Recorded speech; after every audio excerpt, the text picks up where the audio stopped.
Jake, I'm gonna ask. One of my things is about like bringing snacks and stuff for D&D. Do we have like a funny food or drink story? Um, the uh, there was the one time that one of us, all of us, kind of, my older sister brought in some homegrown fresh peppers. You remember that? I do, yeah. Oh They're boy, like garden yeah, garden there are garden jalapenos, right? jalapenos. Well, if anyone knows anything about some garden jalapenos, is that the red ones are over-ripened, which means that they are hot as fuck. And one of our players was handed the she had him in like a little ramekin, and she handed the ramekin to him, and he went, "Oh, I love jalapenos." And she went, "Oh, you should eat this one. It's the most delicious one," or something. And I was like, "No, don't, please." And he ate it, and I have never seen someone crumple so fast. He was sweating and coughing, and he's driving. Dude, he turned red so fast and just became just a blubbering mess He was so nothing. fast. He still refers to my older sister as Pepper Witch sometimes, and Oh, that's awesome. I guess we do. I guess we do have kind of a funny food thing. All right, here's my question. In the same onus. Uh, in the same onus? What is that? That's not even a word. I don't know what Onus the is like fuck you're talking about. responsibility. I think I read that off the story I have to earlier. Google this. Uh, Onus? How it, did you? yeah, onus means like responsibility. Like if it's your onus, it's in the story. Is why I'm gonna read it. That's why it was in my brain. Is it spelled I meant like ONIS? ONUS. I meant ONIS. like it's in the in the same realm or vein. But my brain was What like, yeah, the just use that fuck? word that's on your screen. You were so off. What does onus mean? You used to refer to something that is one's duty or responsibility. That's what I just said. That's what I just said. No, I meant said like it when means when you said it, like the context you said it in, not like. Oh yeah, no, my brain just took a word that was near my eyes and just said we'll use this. That's why I corrected myself. We'll use this, instantly. and I'll sound really smart. Dude, or not. In the same vein, or in the same realm, is what I was trying to say. Was this story from I Am Lixie? I am. How Lexi, do thank you. hosts? I am Lixie, thank you. How do hosts, DMs in parentheses, handle food and drink at your place? Just curious what you do for food and drink at your place when DMing. The short of it is, I have 5 adult players, 3 sessions in, and my bill for providing food and drink is close to over $250. We're all Oh. professionals, making a solid amount of money a year, so it's not like we're young teenagers or students who aren't able to work. Is it appropriate to get a beer and pizza fund together or something of the sort? How do you broach that subject? Or is the onus on the host to provide for everyone? That is how you use that word. Yes. Playing D&D for 20 years, and I always either brought my own food or drink, or the DM provided coffee, and we eventually started to starve, so we ordered pizza. Any thoughts on addressing this, or am I just being a cheapskate? I think that's very valid. It's kind of a funny question, but honestly, like super relevant for anybody that plays. Like, Yeah, I mean, everyone feels the financial struggle. We're not all away from that. right? Excuse me, I'm drinking root beer. I've got some burps You're going on. always you did that last episode. I thought about it the other day. I was like, I got to tell Jake not to drink root beer on this episode, so he's not burping the whole time. Listen, man. This shit's so yummy and it's so delicious. I can't stop It's an myself. audio medium. Nobody You know what? wants to listen to you. Burp, I look man. away It's- and from I look away from the mic. I just have to excuse myself afterwards. I drink Please continue. I drink like 1 root beer a week. It just so happens to be when we record. This is the one? Yeah. You're like, the only time I'm going to drink the 1 root beer is when I'm about to record myself speak for an extended period of time. Listen, man, you got to enjoy yourself somehow. I guess so. Anyways, we all go through, financial struggles, or even if you're not going through financial struggles, like you're trying to save money for stuff, and I like right now, and I think for the foreseeable future, we will be playing any TTRPG at my house. And you have a good setup. the for only it. thing that I would say, like, that I'm providing for you guys is drinks. Like, I stock my little mini fridge down where we play with a bunch of drinks. Yeah. And if you guys want food, that's on your own damn selves.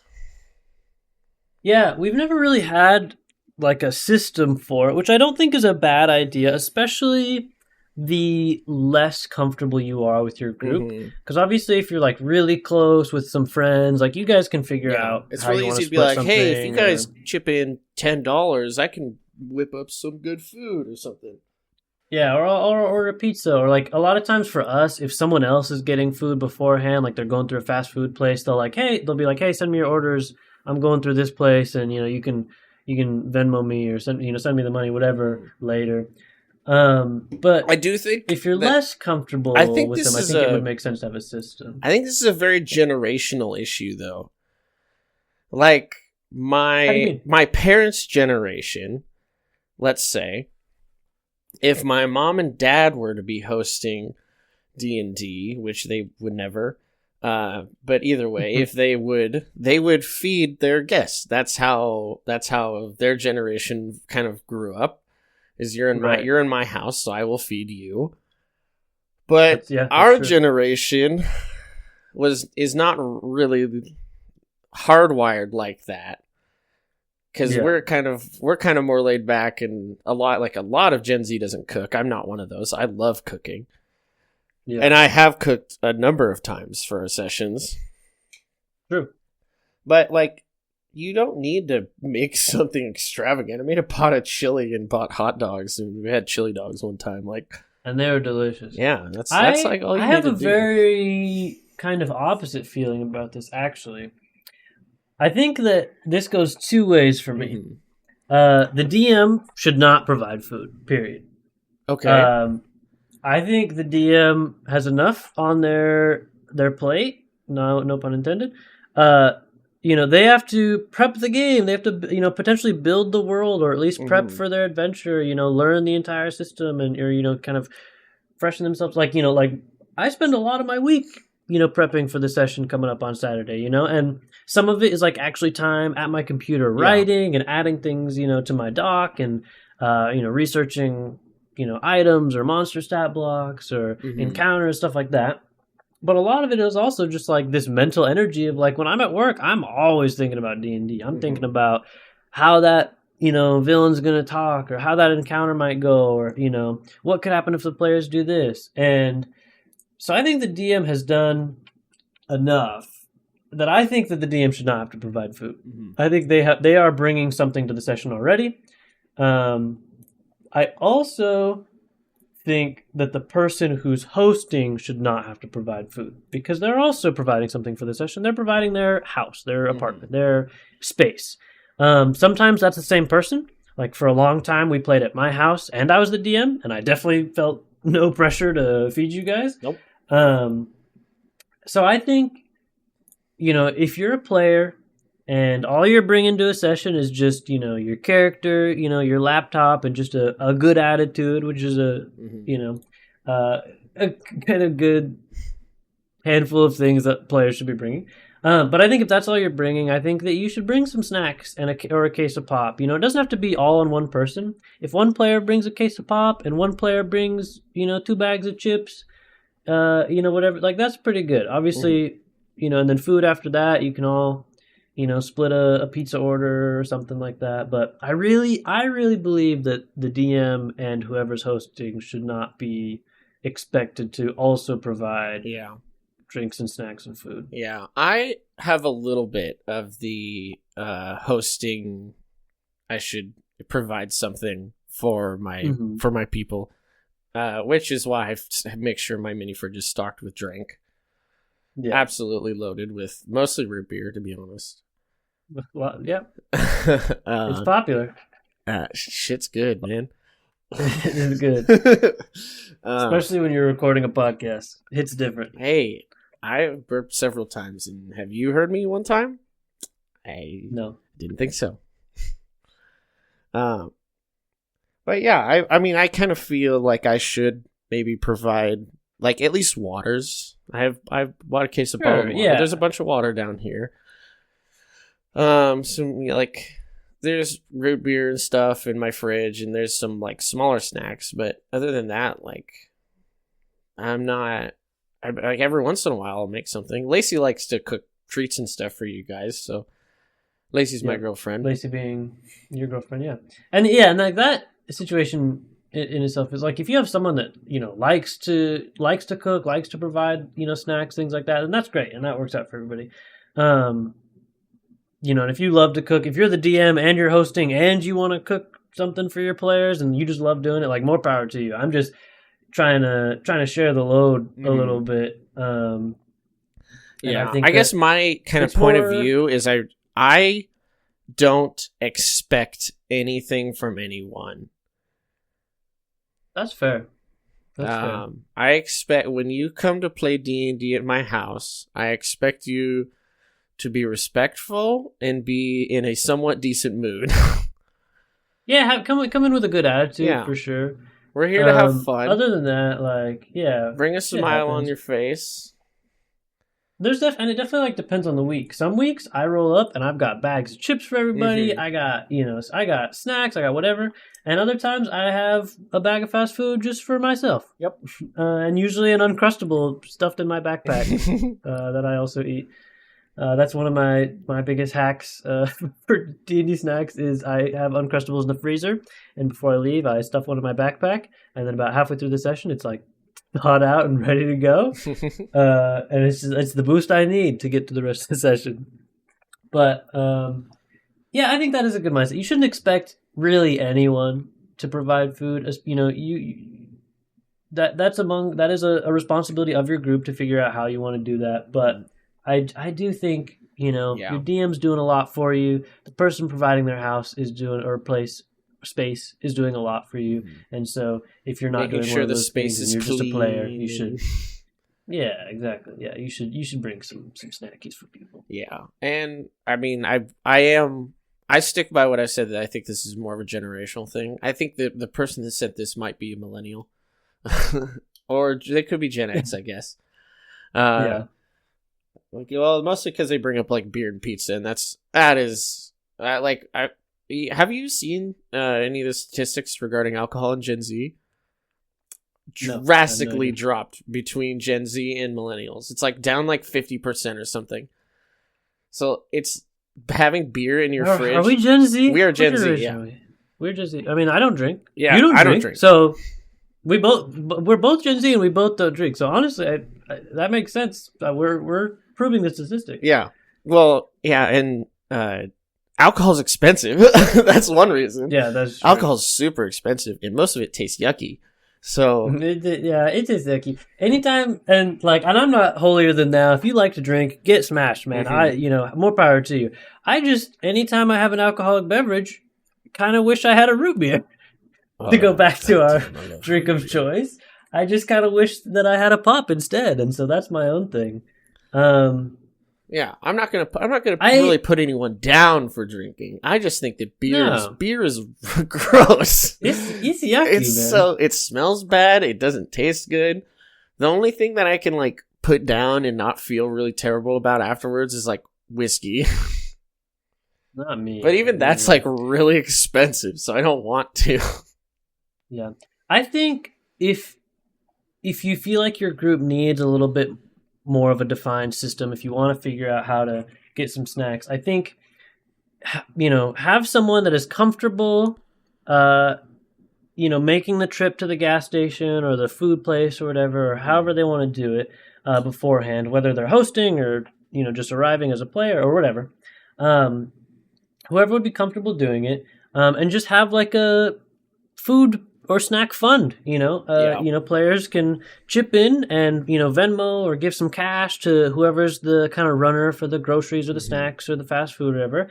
And before the session, they can take a look at the, fund, the fast food fund, maybe they have it in their notes or whatever. And they look at the, how much cash they have. And if it's $10 and they go get a 2-liter and a bag of chips and it's like, hey, this is all we got. The fund's running low.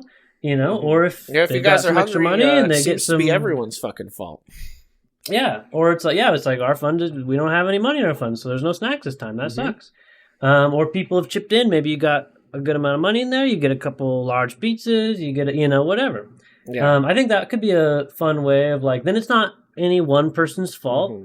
Obviously, things could arise with that of maybe other people are contributing more or someone isn't contributing at all, but they're reaping the rewards. But I mean, that's again, it's your group. You gotta be able to hash that out and have some conversations. And I just thought I'd throw an idea out there for something a little bit more rigid. Yeah. What was this person on Reddit? That was I am Lixies. I am Lixies. I'm talking directly to you. Your bill for the month was $200 and something. You should not feel bad asking them for a fucking 50 every once in a while, especially if you've been doing that for a long time. Don't feel bad. In context, you're spending 20. What would that be? Almost 20. 3 sessions. Or 3 sessions a month, or he just said over 3 sessions. I guess we can't tell. $80. Yeah, even if you only do $80, is that what you said? Yeah, he said $250 over 3 sessions. Oh, $250 over 3 sessions. Yeah, 83.33. But if you do 15 sessions a year, you're spending $1,200 on beer and pizza for your friends. They can throw a little bit your way. Yeah, no, you definitely shouldn't feel bad for asking, especially if you've provided like that. And that's a responsibility that you have as a group of people that get together. Anybody else hosting any other kind of function would have to do the same thing. They'd have to figure out how they're going to get food and how that's funded. So that's just part of the gig. And whatever is most comfortable and most fun for your group. Like I said, our group's pretty, fly by the seat of your pants. Sometimes we have hella snacks. Sometimes nothing. We don't got that many snacks. We got water. Sometimes it's I hope this single drop of water will be enough to fill your starving bellies. I hope we wrap up this encounter so I can go get Taco Bell. I'm starving. We've been playing for 4 hours. A crunch wrap supreme would fill my aching joints with the nutrition they need. It's like that sometimes.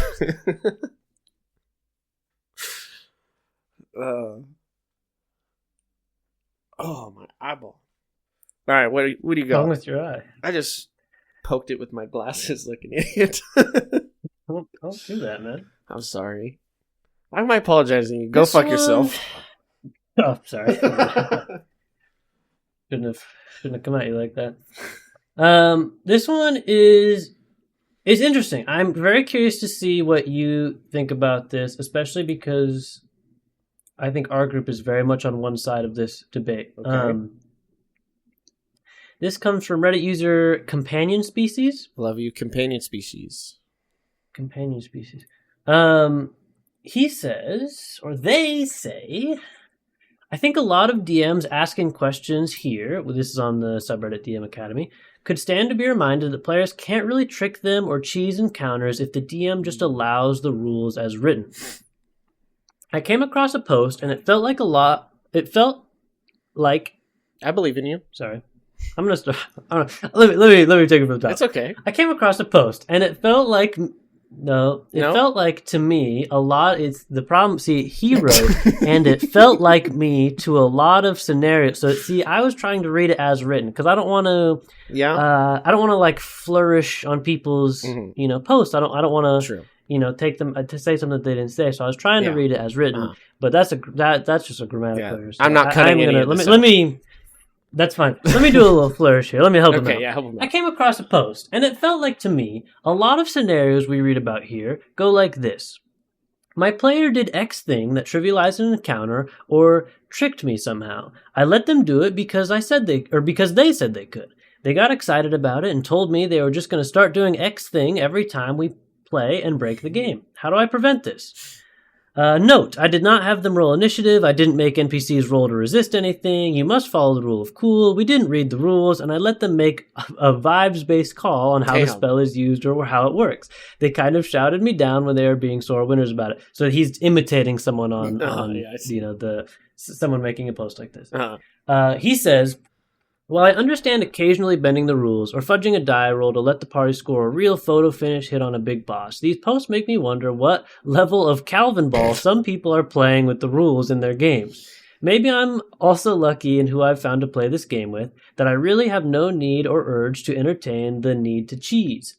I'm certainly not the first to say it, so maybe this is just venting. Almost all these kinds of problems would be solved by simply reading the rules. 5e isn't perfect, but the people who make it aren't stupid, and they wouldn't design a game where most of these kinds of game-breaking strategies are viable.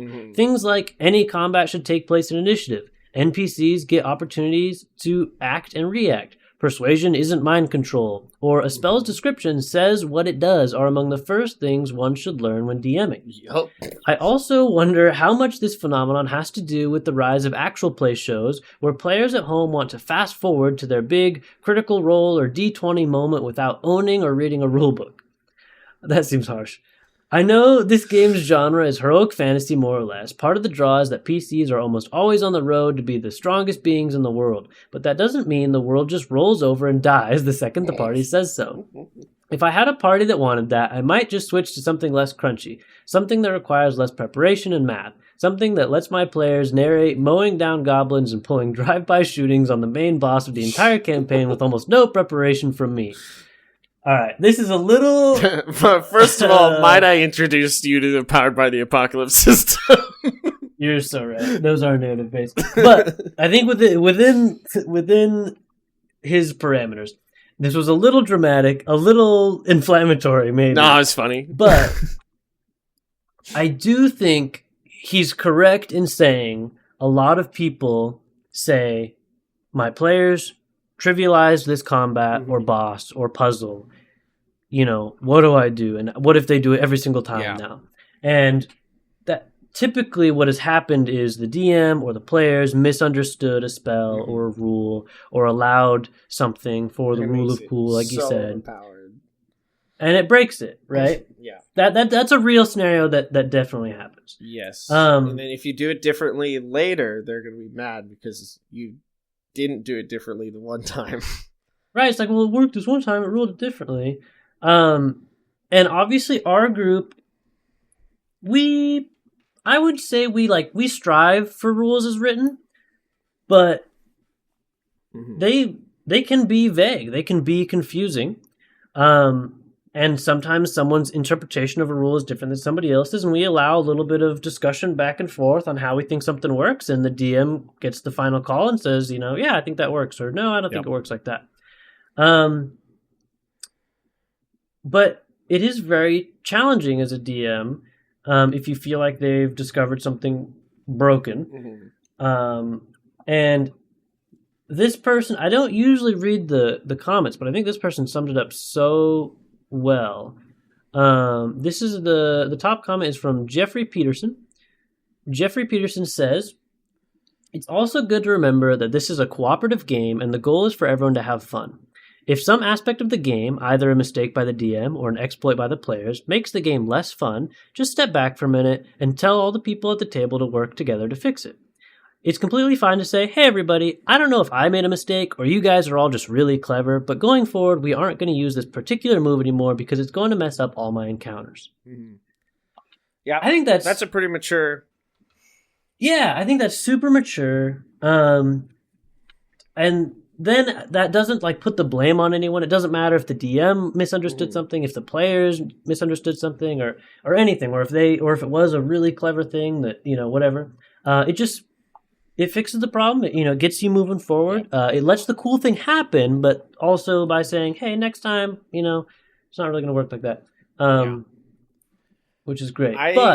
I think that this is definitely a system by system issue. A lot more rules heavy systems are definitely. You're going to find little things like that a player might exploit, or a dungeon master will rule on bad because the rules are so crunchy and expansive that you don't want to just stop in the middle of your session and go look up how something works. I think a really good example of it is like a persuasion check in. Let me stop you for just a second, though. Okay. I do think it is okay, very okay, as the DM, if something's going on, to say, let me take a second to look this up in the book, or look this up online, or let me just take a second to read this over, to make sure. I do think that it is very okay to stop a session if it's something to make that sure you of something. Don't think that you can make a good decision on, stop for a second and either look in the rule book or, I mean, I've pulled out the search on a Reddit post to see what someone else has handled something before. So, I mean, don't beat yourself up if you ever have to do that. Yeah, no, I think that's totally fine to look something up and say, hey, just give me a second here to look this up to make sure I'm doing this right, kind of thing. Yeah. Anyways, what I was going persuasion isn't mind control. Yeah, you said persuasion isn't mind control. That is a big one because a bard, let's say, who jack of all trades bard D&D 5e, expertise in persuasion. You get expertise in persuasion. You also get half expertise in literally everything. So you likely don't have any negatives. You roll a persuasion and your charisma is a +5. And you have that. You get a +10. And then at some point you can't roll below a 10, so you're just always rolling a 20. There's if they're going in and they're being like, I'm going to persuade the BBEG to switch sides, and I'm going to, and then they, even if they give a somewhat convincing argument for why and they roll decent, there's a ton of things that could happen that might fuck that up somehow. Right. Yeah, and if you have a BBG who's dead set on destroying the world, and some bard comes in and says, "Don't destroy the world; it'd be really bad for us," and then rolls a 37 on persuasion, the BBG isn't going to be like, "Oh, you're so right. I've been so mean. I've been so evil. I'm going to turn a new leaf." Maybe there is a moment where the BBG shows some the self-reflection for a some second. humanity, or the player does connect with them on some level right as the BBG kind of snaps out of it, and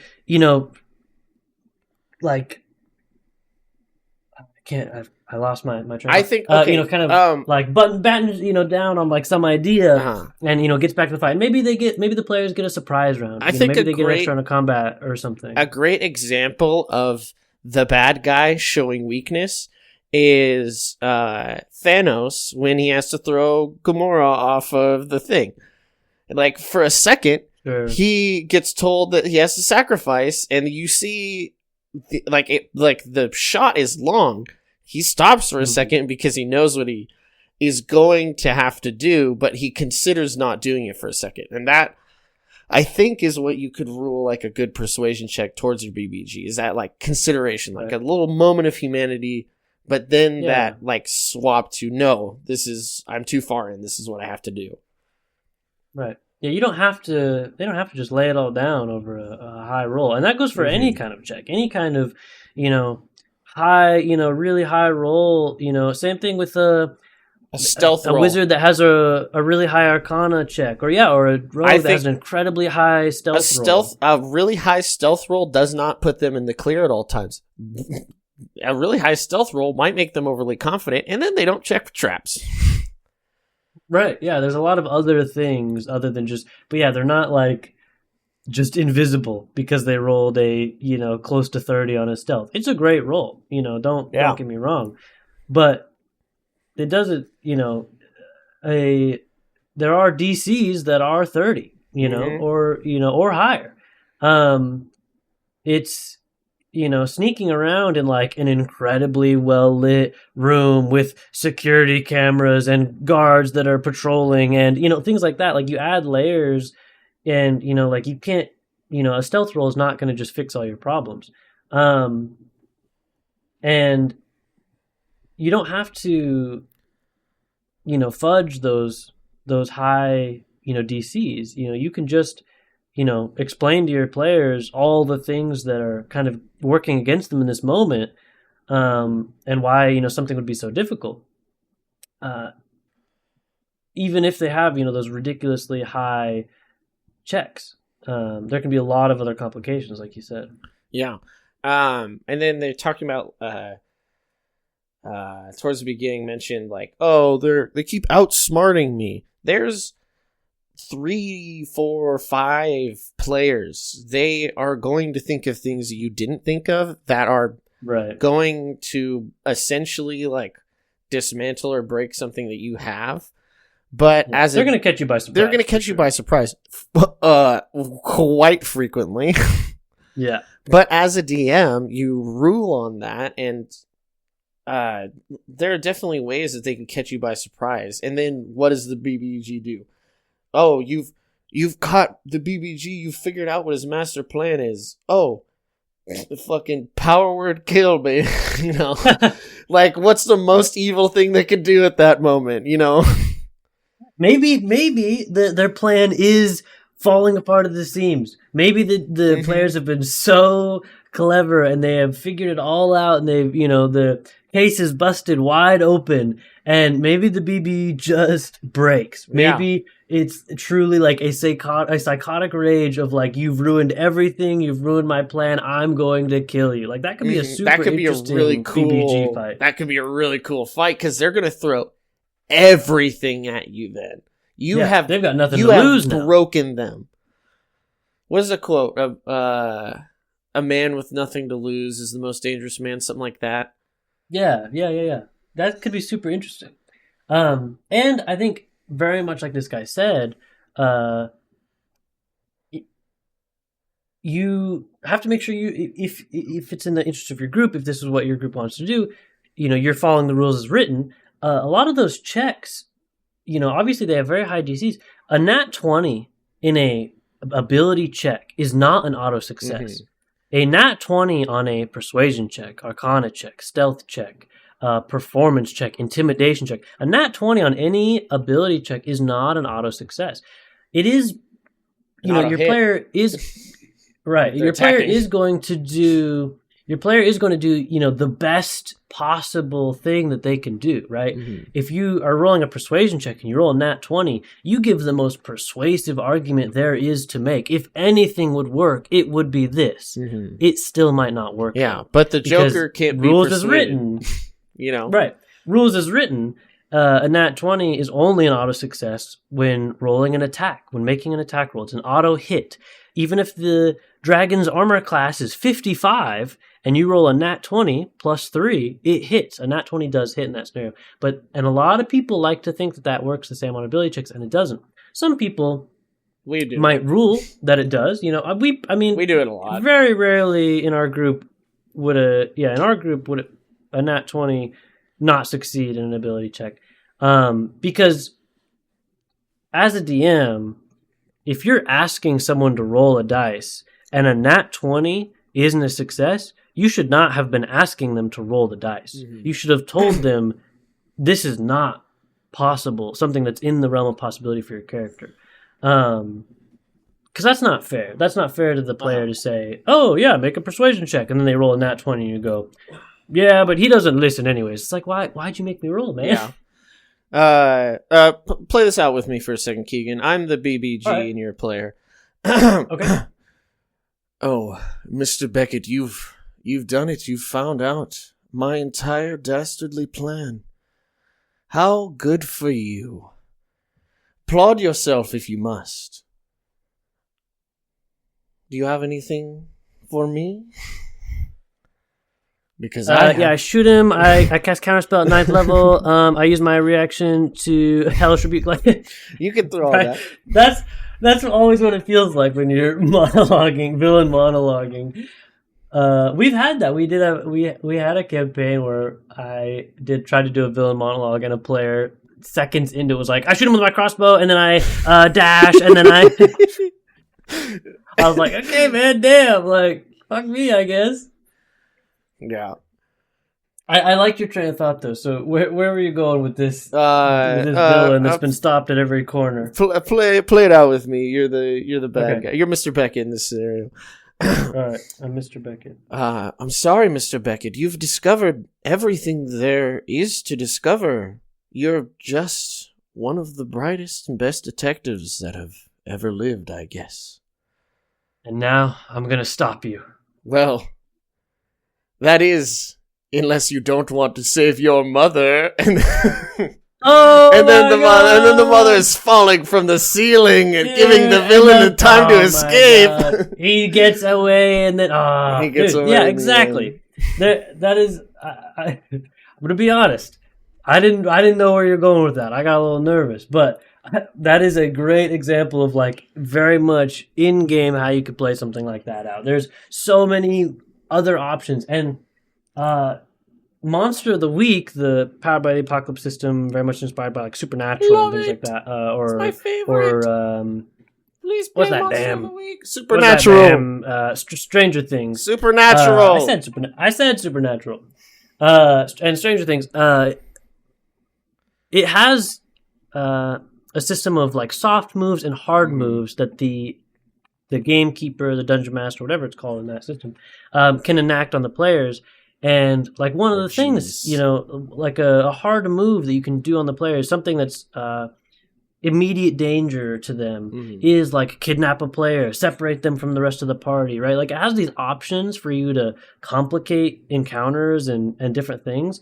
And you absolutely can take a note from that for 5th edition things. There's always so many routes you could take, plot twists, things you could do to make an encounter so much more complicated when the players feel like they have everything figured out. Yeah. I Monster of the Week, I think especially is very good at giving, like, it has a list of things that the DM can use as soft or hard moves. It's very giving in that way of like giving you a spark of an idea of something that could be good. I remember when I was DMing it for you guys, the last monster I gave you was kind of basic. You guys like fucked it up real bad. You figured out what its weakness was, whatever, you researched it good. You're smart about it. And then the next one that I threw at you is, I think, still probably one of my favorite things that I've done as a DM. If you remember correctly, it was the one guy that was sitting in his house and turned into an owl monster.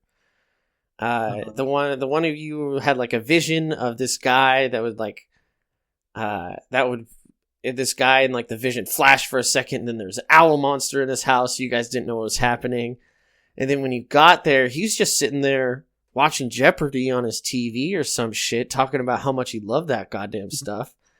And then like everyone was really confused, and then I was like, oh, the moon peers out, and he starts convulsing and growing feathers and growing a beak, and that was when he morphed into the monster. Transformed, yeah. Sure, yeah. And I remember you guys being like, can we kill it? Like, it's this guy that we know. What the fuck? Yeah.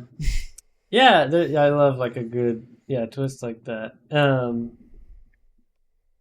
I love the soft and hard moves of Monster of the Week, but Monster of the Week is a much more narrative system. It's about telling a story. The rules are simpler and looser and much less abundant than like 5th edition.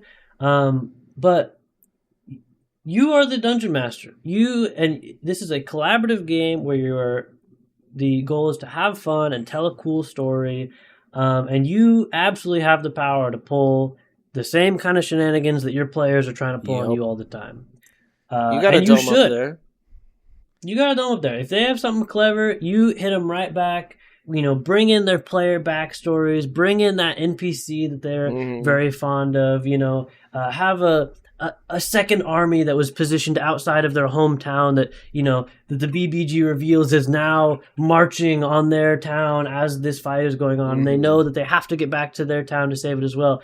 You have so many resources at your disposal to complicate their plans, just like they've been complicating your plans the whole time. And it's way, way cooler as a player if your your plan to complicate the bad guy's plan does succeed, but something bad comes from that happening. I hate to keep bringing up Powered by the Apocalypse, but it's so good. It's so good. Everyone should play it at some point. That's my opinion. I'm sure we'll talk about it more eventually. But even if you succeed, or if you get like a mixed success on something, because there's not just fail, succeed, it's complication, mixed success. But in every single one of those, a worse choice, a bad outcome, or a price to pay can be enacted by the dungeon master, which makes it so much more interesting. Right. So that player can still succeed, but something bad happens because they succeed. Right. They might say, oh, I want to do this thing, and maybe it's really creative, and maybe it really could put a stop to this villain or something. And the DM says, you can do that, but you're going to have to leave your friend behind, in this dangerous trap. Something like that. You can give them this very difficult choice where they have to say, oh, I'm going to try to do it anyways. We have to. It feels like the only option, that kind of thing. And or they can back out and be like, I can't do it because I can't do it. I have to save my friend. It's so cinematic. It's the stakes are so high. It's so anxiety inducing in the best way. Yeah. I love Powered by the Apocalypse systems. We have found that we love narrative rules light systems because we're storytellers at heart. We love a good story, and Dungeons & Dragons 5th edition, or Dungeons & Dragons 1, whatever we're playing now. Wow. We've just found it can be really constrictive. There are so many rules, and it just interrupts the flow so often for us. If you love D&D, if your group is we played exclusively 5th edition for almost 10 years. So it's not like we're not aware of how it goes. It wasn't until the last couple of years until we branched out. D&D was my first TTRPG love, and it will always have a good place in me hearts. Definitely. I don't know how much I want to play right now. Not right now. Right now, we're really enjoying some rules light, narrative focused games. And they give you a lot of freedom to do some really cool stuff like that. Some things that the more crunchy systems you just can't do. Like this guy said, we are the people playing Calvin Ball with rules of Dungeons and Dragons. It's more fun, man. It's more fun. Yeah. But it does require definitely a level of trust in your DM, a level of trust in the players, that you're not trying to beat each other or win or ruin anybody's fun. You all are working together. I think that's the hardest thing about D&D is that at some point it always ends up feeling like player versus DM. And I've discovered in these rules light systems that we've been playing that it feels like the DM's more on our side, and that it is very much more collaborative. And in that way, it's a lot more fun. Yeah.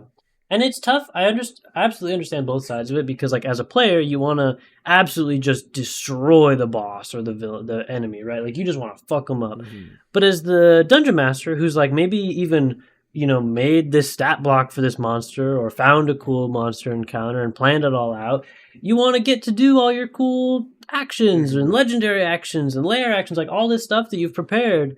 And so you don't want the players to just, one-shot it, right? So it's like this dichotomy of like, you're not, even if you're not working against the players, you're not trying to TPK, you're not trying to do anything, you're letting the dice roll how they roll. Yeah. But like, you want to have fun as the DM too, and you, as the DM, you want to have fun, and you want to get to do your cool stuff as well. So it's kind of it's a tough balance. Yeah, I have to agree with that. All right. Wow, we took that question up, down, around the corner. That was all over the place. We wrapped it around. It's now taffy. I flavored it but I think a little bit. We got to some cool stuff. What you played? I do think we flavored it with a little bit of role play. A little role play. I think that's accurate. But I think we got to some really cool stuff in there. I agree. Some good conversation. All right, Jake, lead us out. What do you got? I got to plug. Show us I the got way. plug Northwood Project. It's our other podcast. It is a horror anthology. Northwood Project, very good. Much higher production value. This we're just kind of we're a couple of friends shooting the shit about tabletop RPGs. That it's fully scripted, audio edited, background music, sound effects. It's the whole bit, man. Yeah, it takes a long time to make, but it is super, super cool. If you guys, if anyone has any questions that they would like to ask us directly, email is in the description. Or if you just have a funny tabletop RPG story, good anything story. you want to share. Maybe a counter argument. Maybe we said something and you're like, you guys are wrong. You're idiots. And this is how it should go. Send us that too. I'd love to hear about fucking dare you to do that. I fucking dare you. Challenge me on my own goddamn podcast. I love it. I love it. But yeah, send us an email if you have anything. Shoot us a like, rate us 5 stars, do all that good stuff. Spread the word. Tell your significant others. I don't know. Your dog. Everybody, man. Tell your grandma. Maybe your grandma wants to hear some tabletop RPG hot takes. I'm sorry, Keegan. No one's grandma wants to listen to me yell at you. You don't know that. I curse at you. They're gonna be like, "Oh no, he's saying there's unholy words." No, there's some cool grandmas out there that are cursing like sailors and playing That's D&D, true. And they need this podcast, Jake. They need My grandma doesn't curse like a sailor. Mine doesn't either, but no, mine does. Actually, that's not true. I have heard my podcast. I have both sides. One of my grandmas will curse like a sailor. The other one of my grandmas, I've never heard her curse. I've never cursed in front of my grandma. She'd be very upset with me. I cursed in front of the one grandma that doesn't curse before. Apparently, after she went home, she called my mom. Oh my gosh. All right, we've been the Gelatinous Dudes. I'm Keegan. This is my buddy Jake. We did not even say our names at the beginning. Who cares? But now you know. It's at the end. This has been a lot of fun. Can't wait to come back next week and talk about some hot off the press tabletop RPG stuff. Thanks for listening. We really appreciate it. We're doing this for you. We're really doing it for us. We have so much fun. But I know. We're also making it for you two out there that are listening. The greatest thing Send is us an email. If we weren't recording this, we would still be talking about this. It's true. We kind of did this. That's why we did this. Is we did this already before. We were sitting in here, shooting the shit, talking about tabletop RPGs, and we had some good takes. And we're like, we need to put this out there, man. This is good stuff. I don't know how good our takes are. Yeah, that's not true. We got some fucking fantastic takes. Hey, we play D&D every week. We have a lot of fun. Our games are consistent. We've played for years. Clearly, we're doing something right, man. We gotta be, I think. All right. We've been the Gelatinous Dudes. We'll see you next week. Bye. Bye.